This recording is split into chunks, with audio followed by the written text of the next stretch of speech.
You never forget the moment when everything changes, the scream of sirens, the crack of gunfire, the feeling that time has stopped. But in that frozen moment, when fear ruled and chaos raged, a single act of pure, selfless courage cut through the darkness.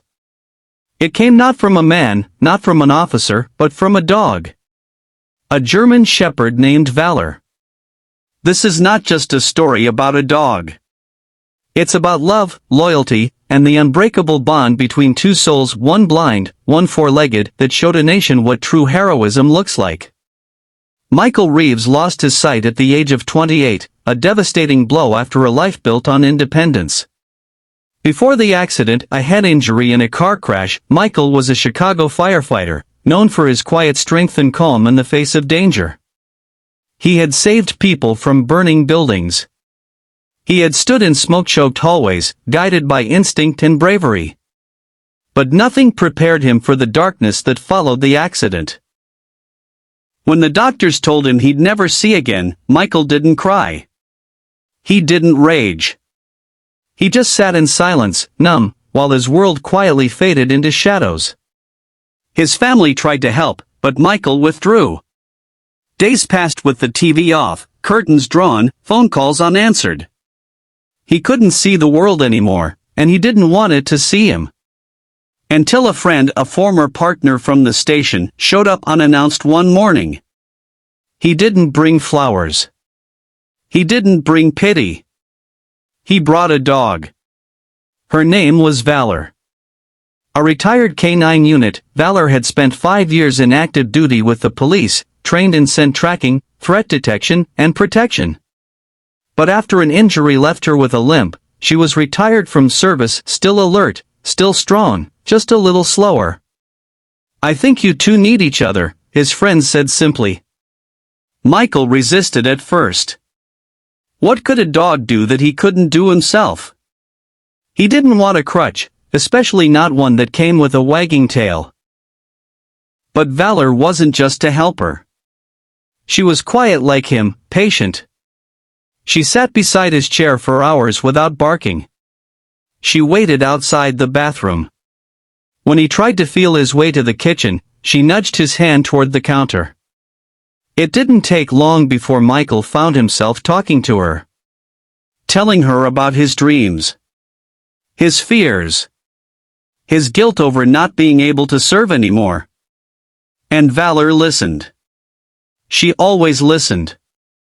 Over time, their bond grew deeper than companionship, it became symbiotic. Michael started walking outside again, guided by her gentle leash pulls and quiet nudges. People began to recognize them around the neighborhood, the tall, silent man in sunglasses, and the proud dog at his side. But neither of them knew how deeply their connection would be tested. It started on an ordinary Wednesday. Michael and Valor were returning from the grocery store, taking their usual route past 59th Street, a rougher side of town but one Michael refused to avoid. "I can't live in fear," he told people. Valor's ears twitched, alert as always, as they approached a corner where two squad cars suddenly screeched to a stop. Gunfire erupted. It was fast, loud, and disorienting, especially for a man who couldn't see. Valor's body stiffened. She knew what gunfire meant. Trained to protect, she did not hesitate. Michael tried to crouch, confused, heart pounding, unsure of where the shots were coming from. He reached out blindly, calling her name. Then came the shout. "Get down!" Gunmen across the street. The officers were yelling, bullets flying in all directions. In that split second, a figure sprinted across the sidewalk toward the chaos, right toward Michael. Valor saw it before anyone else. Without hesitation, she lunged in front of her partner just as the shot rang out. The bullet struck her in the shoulder. She yelped, staggered, but stood firm. She didn't fall. She planted herself between Michael and the chaos, growling deep in her chest, refusing to let anyone get closer. Another shot. This one whizzed past. Officers returned fire. Sirens wailed louder. Michael, still blind to everything but the sounds and smells of panic, knelt beside her. "Valor! Valor, talk to me, girl." She was breathing hard. Bleeding. But alive. A young officer rushed over and dragged Michael out of harm's way, shielding both him and Valor behind a concrete barrier as the shooter was taken down. It was over in minutes. But it would echo for years. At the hospital, Valor underwent emergency surgery. The bullet had shattered her scapula, narrowly missing her lung. The doctors weren't sure if she'd walk properly again. But they were certain of one thing: she had saved Michael's life. News of the incident spread quickly. Bodycam footage showed the brave shepherd throwing herself into the line of fire. News anchors choked up describing it. Headlines declared, "Retired K-9 shields blind man from gunfire." Strangers sent letters. Children drew pictures. Officers from across the country visited with their own service dogs. But the most touching moment came when Michael, allowed to sit at her side in recovery, gently held her paw and whispered, "I should have been the one protecting you." Valor wagged her tail. The road to recovery was long for both of them.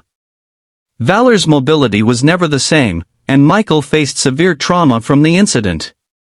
He had nightmares, flashbacks, moments of disorientation and fear. But he wasn't alone. Valor was always there, even limping. When she hurt, he helped her. When he hurt, she nudged his hand. Together, they healed. Together, they rebuilt a sense of purpose. And something remarkable happened. Michael began speaking publicly, not just about his injury or the shooting, but about Valor. He spoke to schools, to police departments, to disability advocacy groups. Always with Valor by his side. "I may have lost my sight," he told one audience. "But she gave me back my vision." Today, Michael and Valor are more than symbols of survival. They're reminders of the power of loyalty, the strength of the human-animal bond, and the silent courage that can change lives. Michael now runs a small non-profit training therapy and service dogs for veterans and first responders with disabilities. Its name?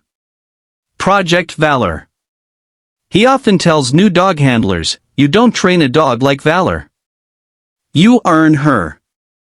And if you visit their website, the banner reads, "The world went dark for me. But one dog stood in the light." Thank you for listening to this powerful story. If it moved you, if you believe in the power of pause and purpose, then join us here at Pawsitive Tales. Like, subscribe, and share this story so more people can feel the courage, the devotion, and the heart that dogs like Valor bring into our lives every single day. What would you do if a dog saved your life? Let us know in the comments below. And remember, not all heroes wear capes. Some wear collars.